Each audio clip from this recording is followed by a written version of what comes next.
and Paul knows about this car because he actually sold it. He sold it after I sold it.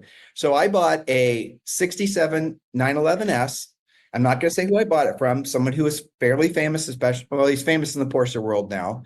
And I bought the car as just a weekend hobby fun car. That was it.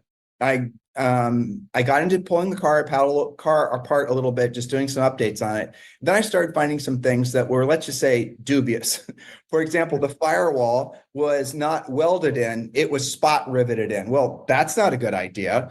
And then I started looking at some other things and I said, okay, well, this car was, I should have frankly trusted my instinct and I should have had someone inspect it for me before I bought it.